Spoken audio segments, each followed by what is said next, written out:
Everyone, welcome back to my another video and I hope you all are doing great. और मैं भी बिल्कुल ठीक हूँ। सो दोस्तों, आज का वीडियो हम देखने वाले हैं। ये वीडियो बहुत ज़्यादा इंटरेस्टिंग होने वाला है क्योंकि ये वीडियो मेजर गौरव आर्या जी का है, द चाणक्य की वीडियो है। और यकीनन चाणक्य डायलॉग जो है, इनकी बहुत अच्छी वीडियोस होती हैं। So basically major Gaurav Arya जो है वो रिप्रेजेंट करते हैं इंडियन जो है वो ख़ासकर मीडिया को, और वहाँ पर डिबेट भी करते हैं और रिगार्डिंग पाकिस्तान और इंडिया के बात भी करते हैं। अक्सर अपने रिव्यूज़ देते रहते हैं, पॉइंट ऑफ व्यू देते रहते हैं। तो ये भी वीडियो उन्हीं से ही रिलेटेड होने वाली है, मतलब कि पाकिस्तान और इंडिया से रिलेटेड होने वाली है। सो चलते हैं इस इंटरेस्टिंग वीडियो की तरफ और जानते हैं कुछ रियलिटी एंड कुछ फैक्ट्स कि क्या कहते हैं major Gaurav Arya ji regarding Pakistan and Imran Khan and government के बारे में। So let's start.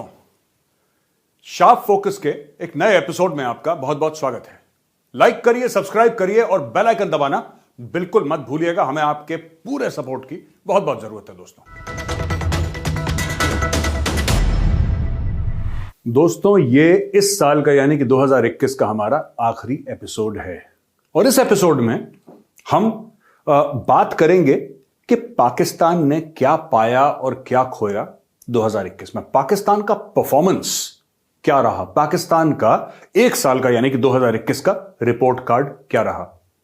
कई सारे मीट्रिक्स हैं जिन पे हम बात करेंगे, कई सारे पॉइंट्स हैं जिन पे हम बात करेंगे, कई बिंदुओं पे हम टिप्पणी करेंगे। और दोस्तों, सबसे पहले हम शुरू करते हैं, पाकिस्तान ने डिप्लोमैटिकली कैसा करा। सबसे पहले ऐसा लगता है कि पाकिस्तान डिप्लोमैटिकली बिल्कुल आइसोलेट हो चुका है और यह बहुत जरूरी है बात करना, क्योंकि पाकिस्तान को हर समय एक कॉन्फिडेंस था। कॉन्फिडेंस यह था दोस्तों पाकिस्तान को कि साहब हमारी जो ज्योग्राफिकल स्थिति है, जो भौगोलिक स्थिति है हमारी, वो ऐसी है कि कोई हमें हटा नहीं सकता, हमारा इन्फ्लुएंस कम नहीं कर सकता कोई। पाकिस्तान को ऐसा लगा कि वो दुनिया की मजबूरी है। अभी भी आप देखिएगा, जब आप पाकिस्तान टेलीविजन देखेंगे तो कई एंकर्स, कई उनके जनरल्स, कई उनके पुराने डिप्लोमैट्स ये बात बोलेंगे दोस्तों कि एक न्यूक्लियर वेपन्स स्टेट है पाकिस्तान, हमारे पास एटॉमिक हथियार हैं, दुनिया हमें फेल नहीं होने देगी। ये सोच है पाकिस्तान की। यानी कि अपने सक्सेस और फेलियर पाकिस्तान अच्छी डायरेक्शन में जाए, बुरी डायरेक्शन में जाए, यह पाकिस्तान की जिम्मेदारी नहीं है, यह किसी और की जिम्मेदारी है। तो अमेरिका डरेगा कि भाई इनके पास न्यूक्लियर हथियार हैं, किसी गलत आदमियों के हाथ में ना पड़ जाए, गलत आतंकवादी संगठन के हाथ में ना पड़ जाए, चलो उनको पैसे दे देते हैं, उनको बचा लेते हैं। हर चीज में नेगेटिव चीज सोचना। फॉर एग्जाम्पल, पाकिस्तानी ये कहते हैं कि हम अफगानिस्तान का रास्ता रोक सकते हैं, अफगानिस्तान लैंडलॉक्ड है तो हम रोक सकते हैं। ये पाकिस्तान की जो डिप्लोमेसी है, जो मैं कह रहा हूं फेलियर हुआ है डिप्लोमेसी का। मैं आपको 4-5 पॉइंट आपके साथ अभी डिस्कस करूंगा, फिर हम इकोनॉमिक पे जाएंगे, सोशल पे जाएंगे, मिलिट्री पे जाएंगे, और हर एक के ऊपर मैं आपको अपनी टिप्पणी दूंगा कि कहां कहां पाकिस्तान ने क्या पाया, क्या खोया। पाया तो बहुत ना के बराबर है, खोया खोया पूरा है। तो दोस्तों, सबसे पहले पाकिस्तान ने चीन के साथ अपनी बिगाड़ ली, चीन के साथ बिगाड़ ली। सीपैक जो है, चाइना पाकिस्तान इकोनॉमिक कॉरिडोर, जिसके बारे में लोग कहते हैं गेम चेंजर है। लोग जो हैं पाकिस्तान एम्बेसी के सामने लाइन लगाएंगे, वीजा दे दो भाई, पाकिस्तान का काम करना है पाकिस्तान में। शहद और दूध की नदियां बहती हैं वहां पे, अरबपति बन जाएंगे अगर पाकिस्तान जाएंगे तो। ये चूरन बेचा गया पाकिस्तान के जो लीडर्स थे, शामिल इमरान खान, शामिल नवाज शरीफ, इन लोगों ने चूरन बेचा अपने लोगों को और लोग खुशखबरी की इतनी कमी है पाकिस्तान में, इतनी ज्यादा कमी है पाकिस्तान में कि अगर आप सिर्फ यह बोल दें, और इमरान खान ने बोला भी था, अगर आप सिर्फ यह बोल दें कि साहब यहां पे गैस मिलती है, यहां पे तेल का कुआं है, तो कोई आपसे सबूत नहीं मांगेगा। वो इतने डेस्परेट हैं खुशखबरी के लिए कि पूरा मुल्क बावला हो जाता है। अरे तेल का कुआं मिल गया, तेल का कुआं, अरे दिए जलाओ घी के, पटाखे फोड़ो, आज तो मजे आ गए, तेल का कुआं मिल गया। कोई ये नहीं पूछेगा भाई साहब वो कुआं है कहां पे। तो ये पाकिस्तान का जो माइंडसेट था, this lead to both economic, military and diplomatic failure. हम डिप्लोमैटिक फेलियर की बात कर रहे हैं। चाइना ने बात करने से मना कर दिया है। 21-22 महीने हो गए, शी जिनपिंग ने इमरान खान को कॉल नहीं करा। चाइना पाकिस्तान इकोनॉमिक कॉरिडोर बंद हो गया है और उसके ऊपर से करीब 35 या 38 मिलियन डॉलर चीन ने पाकिस्तान से मुआवजा मांगा है, जो दासू डैम पे टेररिस्ट अटैक हुआ था। अभी तक पाकिस्तान ने वो पैसे नहीं दिए, है ही नहीं। 38 मिलियन नहीं उसके पास देने के लिए चाइना को। उसमें भी पाकिस्तान नेगोशिएट कर रहा है कि यार अभी एक काम करो, 1000-2000 रुपए अब ले लो, बाकी करोड़ों रुपए कल दे देंगे, कुछ तो देखो यार, कुछ तो करो। वो चीन से ऐसी बातें कर रहा है। अब इशू ये है पाकिस्तान का सबसे बड़ा कि चाइना के, जिसको कहते हैं ना बैकिंग पे, चाइना के सपोर्ट से वो दुनिया भर को आंखें दिखा रहा था, क्योंकि खुद का तो कुछ है नहीं आंखें दिखाने का पाकिस्तान के पास। एक्सपोर्ट उसकी ना के बराबर है, रेमिटेंसेस और लोन पे और एड पे मुल्क चल रहा है। ऐसी कोई पाकिस्तान प्रोडक्ट नहीं बनाता जो बाहर भेजें। तो भाई मॉरल ऑफ द स्टोरी क्या है? चाइना से पाकिस्तान आइसोलेट हो गया। दूसरी चीज, इस्लामिक उम्मा जो कि पाकिस्तान का एक बहुत बड़ा ट्रम्प कार्ड था कि वही 80 भी मुसलमान थे, तो 80 भी मुसलमान, वो भी निकल गया। और इसका भी सेहरा इमरान खान के सर पे बनता है। कैसे? सऊदी अरब ने जो लोन दिया है $4.2 बिलियन का, जिसमें $1.2 बिलियन जो है डेफर्ड पेमेंट है ऑयल की, कि अभी नहीं बाद में दे देना, कोई बात नहीं। और 3 बिलियन बोला है कि तुम खर्च नहीं करोगे, वो तुम्हारे बैंक में रहेगा, तुम खर्च नहीं कर सकते। और उसकी भी शर्त ऐसी है कि 72 घंटे के अंदर, हमने डिस्कस भी करा था पहले, 72 घंटे के अंदर जब हम बोले तुम्हें पैसा वापस देना, 72 घंटे के अंदर पाकिस्तान दे ही नहीं सकता। 3 बिलियन तो $3 मिलियन नहीं दे सकता 72 घंटे पाकिस्तान। बुरा हाल है। अब बोला कि साहब ये तुम्हें देना पड़ेगा, अगर तुम नहीं दे पाए तो तुम्हारी जो बाहर प्रॉपर्टीज हैं, यानी तुम्हारी एम्बेसीज हैं, तुम्हारे हाई कमीशन है, दुनिया भर में होते हैं ना एम्बेसीज, होते हैं राजदूत जहां पे काम करेंगे, रहेंगे वगैरह, वो हम जब्त कर लेंगे। पाकिस्तान ने साइन करके दे दिया। ये सऊदी अरेबिया के साथ हुआ है। तो ये तो डिप्लोमेटिक फेलियर बहुत जबरदस्त है। दूसरी चीज, जो पाकिस्तान कह रहा था तालिबान, हम तालिबान को कंट्रोल करते हैं। तालिबान का ऑफिस कहां पे है? कतर में। तालिबान का ऑफिस पाकिस्तान में अब नहीं है। और जो भी जा रहा है तालिबान से बात करने के लिए, कतर में मीटिंग हो रही है उसकी, पाकिस्तान में मीटिंग्स नहीं हो रही। पाकिस्तान में मीटिंग नहीं हो रही है। जहां तक आप रशिया की बात करें, और रशिया तो हमारा बड़ा यार है, और रशिया तो हमारा बड़ा दोस्त है। आप जब भी पाकिस्तानी मीडिया देखें, रशिया तो हमारा बड़ा दोस्त है। क्यों है रशिया तुम्हारा दोस्त? ये कोई पाकिस्तानी बात, कोई तेल के कुएं वाली कहानी कि तेल का कुआं है, किसी ने छोड़ दी, तेल का कुआं, पूरी कौम नाचने लगी, भंगड़ा डालने लगी, तेल का कुआं है, आज तक नहीं मिला पाकिस्तान में। कहने की बात यह है कि रशिया हमारा बहुत बड़ा दोस्त है। ऐसा पाकिस्तानी मीडिया का कहना है, पाकिस्तानी सोशल मीडिया, पाकिस्तानी लोग, पाकिस्तानी सरकार, उनके बड़े बड़े एहलकार, बड़े बड़े अफसरान, रशिया हमारा दोस्त है। रशिया क्यों तुम्हारा दोस्त होगा भाई? किस लिए रशिया तुम्हारा दोस्त होगा? तुमने $1 का फायदा कभी रशिया का करवाया है? क्योंकि रशिया चाइना के क्लोज है और हम चाइना के क्लोज हैं, इसलिए दोस्त का दोस्त हमारा दोस्त। ये इक्वेशन पाकिस्तानियों ने करके जेब में डाल दिया, रशिया हमारा दोस्त है। अरे भाई, रशिया को चाहिए खजूर, इट नीड्स खजूर, अमेरिकन खजूर है आपके पास नहीं है ना? फिर किसका दोस्त, कैसी मोहब्बत, कैसा इश्क, कैसा प्यार, कैसी यारियां? लेकिन पाकिस्तान को यह बात समझ में नहीं आती। रशिया हमारा दोस्त है, वो भी उससे भी हाथ धो बैठा। अच्छा, इंडिया तो रिवायती हरीफ है, पुराना ट्रेडिशनल दुश्मन है India as per the Pakistanis. जब से 370-35 से हटा, दे मोदी जी को ये गालियां, वो 2019 की बात है, ये 21 का रिपोर्ट कार्ड है। लेकिन मैं आपको फिर बता रहा हूं कि इन लोगों ने ऐसी चीजें कर दी हैं कश्मीर के बारे में कि 2021 में अब जो भी होना था, अगर कोई वापस था रास्ता जाने का, वो रास्ता भी इन्होंने बंद कर दिया। तो इंडिया के साथ सब बंद है। तो आप देखिए, चीन के साथ खत्म है, अमेरिका को इन्होंने गालियां इतनी दी। आप देखिए इमरान खान, मुझे कहना नहीं चाहिए, एक देश का प्रधानमंत्री है, मुझे ऐसे शब्द, ऐसे अल्फाज इस्तेमाल नहीं करने चाहिए, पर मैंने अपनी जिंदगी में इतना बेवकूफ आदमी नहीं देखा। अमेरिका, जिसके डॉलरों पे पाकिस्तान पला है, जिसके डॉलरों पे पाकिस्तान पला है, पल बढ़ के इतना बड़ा हुआ है, नालायक हुआ है लेकिन बड़ा तो हो ही गया। वो पाकिस्तान आज अमेरिका को गाली दे रहा है। 15 अगस्त को जब तालिबान चढ़ दौड़े काबुल के ऊपर, तो इमरान खान नियाजी ने एक बहुत लंबी चौड़ी स्पीच दी कि साहब मैं मुबारकबाद देता हूं, आजादी मिली है। देखिए जरा छोटी सी क्लिप है, देखिए। जब आप ज़हनी गुलाम बनते हैं तो ये याद रखें, असल गुलामी से ज़्यादा बुरी ज़हनी गुलामी है। ज़हनी गुलामी की जंजीरें तोड़ना ज़्यादा मुश्किल होता है, जो अभी अफ़गानिस्तान में ग़ुलामी की ज़ंजीरें तो तोड़ दी उन्होंने, लेकिन जो ज़हनी ग़ुलामी की ज़ंजीरें वो नहीं टूटती।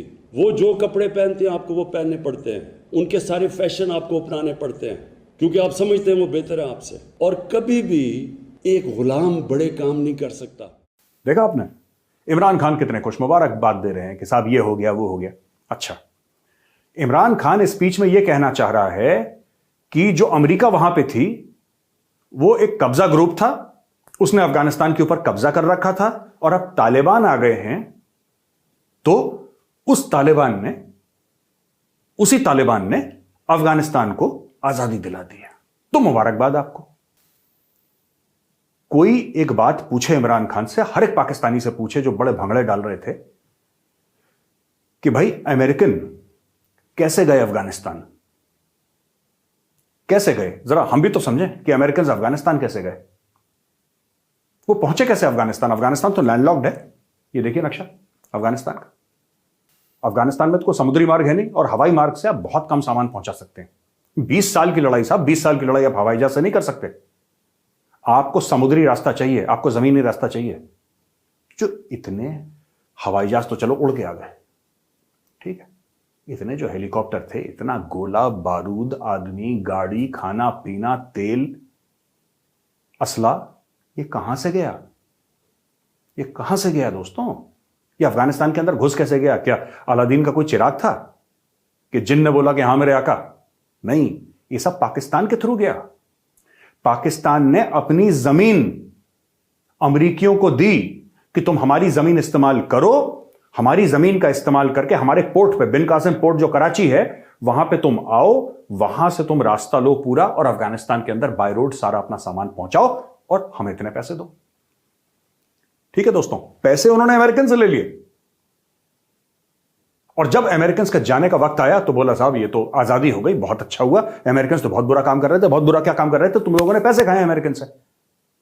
अगर अफगान गुलाम थे तो अफगान की गुलामी के पैसे तुम लोगों ने लिए अमेरिका से, दोष तुम पे भी जाता है, यह जुर्म तुम्हारा भी है, क्योंकि तुमने पैसे लिए। $38 बिलियन, 38 अरब डॉलर लिए अमेरिका से अफगानिस्तान में खून खराबा करवाने के लिए, और अब ये सियाने बन गए कि जी हम तो बहुत अच्छे लोग हैं। खैर, इन्होंने क्या करा कि चाइना इनसे क्यों दुखी हुआ? क्योंकि उन्होंने चाइना झूठ बोला। एक तो चाइना पाकिस्तान इकोनॉमिक कॉरिडोर, जो दासू में मरे, वो सब अपनी, और चाइना खुद कहता है कि साहब कोई रिटर्न है नहीं पाकिस्तान से, पैसा डालते रहो, अंधा कुआं है, कोई वापस तो 1 रुपए मिलता नहीं है। और चाइना वो धंधे पाने वाले लोग हैं, गले पे बैठे हुए लोग हैं चाइनीज, उनको कोई फर्क तो पड़ता नहीं है, यारी दोस्तियां निभाते नहीं वो लोग। ठीक है, चाइना ने छोड़ दिया उनको।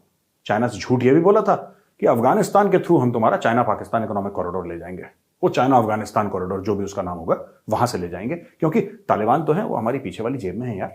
जब तुम बोलोगे ऐसा बोलो, क्या दिक्कत है?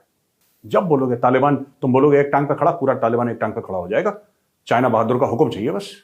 ये इन्होंने चूरन चाइना को बेचा, तालिबान ने इनका कहना नहीं माना, चाइना का मूड खराब हो गया कि तुमने झूठ बोला हमसे। सही बात है, बिल्कुल जाहिर, मतलब इसमें कोई कहते कि लाग लपेट वाली बात ही नहीं है। ठीक है, अब आखिरी जो इनका तुर्क का इक्का था, आखिरी तुर्क का इक्का, वो क्या था? वो ये था कि जो तालिबान है उसके थ्रू हम अफगानिस्तान कंट्रोल करेंगे। अब ये वीडियो देखिए जिसमें आपको यह पता लगेगा कि वही तालिबान ठोक रहा है पाकिस्तानियों को।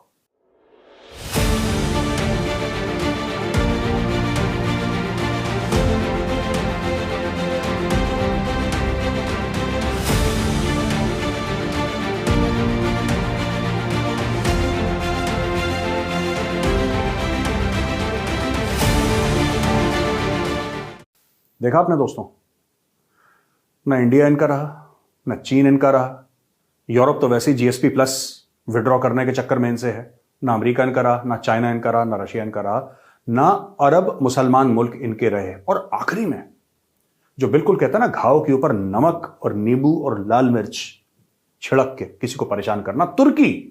भाई, जो इनका मुसलमान मुल्क दोस्त था, बिरादर इस्लामी मुल्क था, जिसके ड्रामे अर्तुगरुल गाजी देख देख के पाकिस्तानी बच्चे फैंसी ड्रेस में जाते थे, है ना, वो छोटी लकड़ी की तलवार लेके कि हम भी अर्तुगरुल गाजी बनेंगे, वो ऐसे ही बनते हैं, वो गाजी गुजी मुजाहिदीन यही सब। कोई बच्चा फैंसी ड्रेस में पाकिस्तान में साइंटिस्ट बन के, डॉक्टर बन के। इसने 2021 मतलब 2021 के स्टार्ट से लेकर एंड तक का जो भी चीज़ें हुई हैं पाकिस्तान गवर्नमेंट की तरफ से या पाकिस्तान में स्पेशली, तो उसी को ही रिव्यू किया जा रहा है, उसके ऊपर डिस्कस किया जा रहा है, क्या अच्छा क्या गलत उसको ही डिस्कस किया गया है।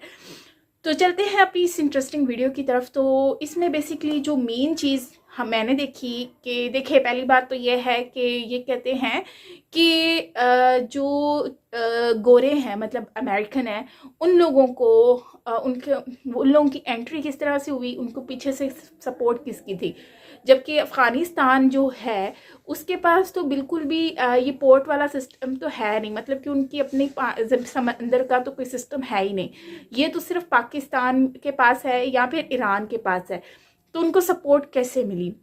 देखो, सबसे पहली बात तो ये है कि हाँ बिल्कुल हो सकता है कि गवादर के थ्रू जो है वो उनको हेल्प मिली हो या उनको बोला गया हो कि आप ये सब कुछ करो, ठीक है ना, उनको सपोर्ट भी मिलती रही हो, क्योंकि मुशर्रफ के दौर में अमेरिकन का और जो हमारे पाकिस्तान गवर्नमेंट है उन लोगों का बड़ा अच्छा ताल्लुकात भी रहते थे, फ्रेंडशिप भी रहती थी और उनका एक दूसरे को सपोर्ट भी मिलता रहता था। लेकिन अब जो है, अब जैसे कि इमरान खान की गवर्नमेंट में ये सारी चीज़ें देखो, तो इमरान खान ने इस चीज़ पर उनको मना कर दिया कि देखो भाई हम आपको बिल्कुल भी यहाँ पर जगह नहीं देंगे और यहाँ पर जो है वो आप सामान ले जाने की और कुछ भी करने की हम आपको परमिशन नहीं देते। मतलब कि ये रिसेंटली ही खबर आई थी, अगर आपको याद भी हो, तो उन्होंने इसी के ऊपर डिस्कस भी किया था और पूरी मीडिया में ये बात फैल गई कि अमेरिका को इसने मना कर दिया। इमरान खान ने डायरेक्टली एब्सोल्युटली नॉट का नारा लगा दिया। मतलब ये क्या बात हो गई, और ये वो मतलब इस तरह की बातें भी सुनने को मिली थी। तो कहने का मतलब सिर्फ इतना है कि मुशर्रफ के दौर में और परवेज़ मुशर्रफ और नवाज शरीफ के दौर में ये बातें हैं कि हाँ उनको इस तरह की हेल्प मिल जाती थी और ये सारी चीज़ें हो जाती थी, इसीलिए तो इतने सालों तक जो है वो यहाँ पर रहे थे और हर चीज़ वो करते भी रहे। लेकिन अब देखें तो अब उनको इतना सपोर्ट नहीं है और अब जो है वो उनको इसी वजह से भागना भी पड़ा। अब तालिबान की बात रही तो मुझे जहाँ तक लगता है तो तालिबान से पाकिस्तान खुद भी इस वक्त सहमा हुआ है कि देखो अगर तालिबान को पाकिस्तान सपोर्ट नहीं करता इस वक्त, तो मतलब जो अफ़गानिस्तान में तालिबान है उनको अगर सपोर्ट नहीं करता तो उससे पाकिस्तान को बहुत नुकसान हो सकता है, जो जहाँ तक मुझे लगता है। तो क्योंकि पाकिस्तान में लोग हैं वो इस चीज़ के ऊपर बहुत ज़्यादा सीरियस हुए हैं कि कल को ये तालिबान जो है, देखो अब रिसेंटली अगर हम देखते हैं तो हमारे यहाँ पर एक दो जो क्या कहते हैं उन्होंने अब बॉर्डर लाइन तक क्रॉस हटा दी कि भाई हम नहीं मानते इन लाइन्स को। तो आप इससे आइडिया लगा लो कि वो लोग ख़तरनाक हैं, उनसे अभी पाकिस्तानी गवर्नमेंट जो है वो इस वक्त थोड़ा सा वो खुद भी इस चीज़ को फील कर रही है इनसिक्योर, इसलिए वो खामोश भी है और वो कहती है कि चलो इनको सपोर्ट करके थोड़ा बहुत फ़ायदा हो जाएगा, हम सेफ़ हो जाएंगे। हो सकता है ये भी रीज़न हो सकता है, लेकिन मेन चीज़ ये है कि मैं यही सोचती हूँ कि तालिबान जो हैं अफ़गानिस्तान में आए हैं तो उनको पाकिस्तान जो है वो 100% उनको कह रहा है कि भाई एक्सेप्ट करो, पूरी दुनिया के आगे ये नारा लगा रहा है कि प्लीज़ तालिबान को जो है वो आप लोग एक्सेप्ट कर लें। लेकिन तालिबान को कोई एक्सेप्ट नहीं करेगा क्योंकि सबको पता है अगर उन्होंने तालिबान को एक्सेप्ट किया कल को वो उनके लिए मसला बन जाएगा और जिन लोगों ने भी एक्सेप्ट किया उनके साथ कोई नहीं खड़ा होगा इन फ्यूचर आगे जाकर। तो इसीलिए लोग खुद भी इस चीज़ पे समझ रहे हैं। बाकी रही बात इन सब की तो मैं यही कहूँगी यार ओवरऑल वीडियो अच्छा था और जो है वो हमारे यहाँ पर एक तो ये बात हो गई और दूसरा बात हो गई कि एजुकेशन के ऊपर, और हमारे यहाँ पर मज़हब को लेकर बहुत ज़्यादा सीरियस हुआ जाता है, बहुत ज़्यादा सीरियस हो जाते हैं लोग कि मज़हब के नाम पर और इन सारी चीज़ों के नाम पर, क्योंकि उनकी बचपन से ही उनको इस तरह से उनकी मेंटेलिटी बना दी जाती है कि वी आर मुस्लिम और मतलब कि हम लोग सबसे बेहतर हैं और इस तरह की चीज़ें बहुत ज़्यादा सिखाई जाती हैं। तो मुझे लगता है कि हमें जो है ना एक मतलब जैसे पूरी दुनिया में हर जगह पर हर कोई अपने तरीके से फॉलो करता है जो चीज़ उसको फॉलो करनी होती है। तो मुझे ये लगता है कि इंसान जो है ना बच्चों को परवरिश ये करनी चाहिए कि हम इंसान हैं और हम सब बराबर हैं और बाकी अपने मज़हब का अलग से एक जो भी है वो कॉन्सेप्ट होता है वो सिखाएं पढ़ाएं जो भी है, लेकिन उनको पहले इंसान बनाएं। उनके माइंड में ये नैरो माइंड ना बनाएं कि तुम ये हो तो तुम वो हो, ये नहीं होना चाहिए। उनको बस ये बोलना चाहिए कि हम इंसान हैं, इंसानियत से बढ़ के कुछ नहीं है। ये चीज़ अगर हम सिखाएंगे तो उससे हम आगे बढ़ सकते हैं। सपोज दैट कि कोई भी लोग ना यहाँ पर तालीम के ऊपर ज़्यादा फोकस नहीं करते और जॉब्स वगैरह पे उनका फोकस नहीं है, लेकिन बात अगर कोई और किसी को कुछ नॉलेज भी नहीं है, लेकिन अगर हम उनको बोलेंगे भाई देखो उसको उसके सामने किसी ने भी छोटी सी भी बात उल्टी पुल्टी बोल दी, या वो खुद भी नहीं समझते, इतने इमोशनल इतने ज़्यादा वो सीरियस हो जाते हैं कि वो इतना बैडली रिएक्ट करना शुरू हो जाते हैं कि मतलब अब श्रीलंकन का आप एग्जाम्पल ले लो, उनके साथ क्या हुआ, उनके साथ भी इस तरह का इंसिडेंट हुआ। लाहौर में अक्सर इस तरह के इंसिडेंट देखने को मिलते हैं कि लोग एक दूसरे के खून सवार हो जाते हैं उनको मारने के लिए। क्यों? क्योंकि उनको वो तालीम तो उनमें होती नहीं है, शऊर तो होता ही नहीं, उनको कुछ पता ही नहीं है, लेकिन उनके बस माइंड में यह है कि जिसने गुस्ताखी कर दी उसका गला काट दो, उसको मार दो।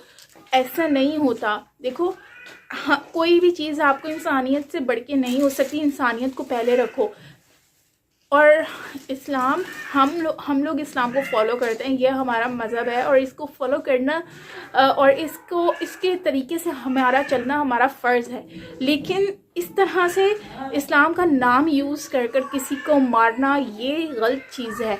तो मैं यही कहना चाहती हूँ इन शॉर्ट कि हम मज़हब को अलग रखें, इंसानियत को लेकर चलें, और इंसानियत के नाते अगर हम चलते हैं तो हम पूरी दुनिया के साथ मिलकर चलते हैं। अगर हम सिर्फ मज़हब के हिसाब से चलेंगे तो हम साइड पे हो जाएंगे। क्यों? क्योंकि पूरा मुल्क इस्लाम के नाम पे नहीं चल रहा, हर जगह पर अलग अलग मज़हब हैं। तो अगर हम दूसरे मुल्कों के साथ, दूसरी कंट्रीज़ के साथ जुड़ना चाहते हैं तो हमें अपने आप को स्ट्रॉन्ग बनाना है, अपनी मेंटालिटी को चेंज करना, और हमें अपने आप को उस डायरेक्शन में लेके जाना है।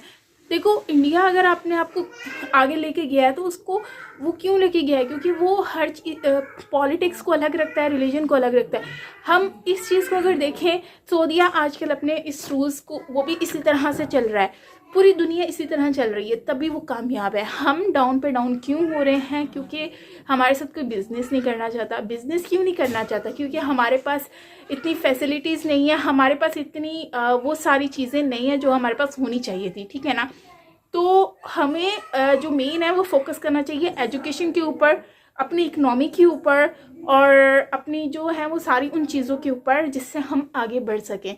और ये चीज़ें जब हम आगे करेंगे, और हमें चाहिए कि हम सबको मिल बांट कर रहना चाहिए, पूरी दुनिया को अपना एक मतलब घर समझना चाहिए, फिर हम सब मिलकर रह सकते हैं। और इंसानियत के नाते तो फिर हम सबकी कनेक्टिविटी भी अच्छी होगी और हमारी कंट्री भी आगे बढ़ेगी।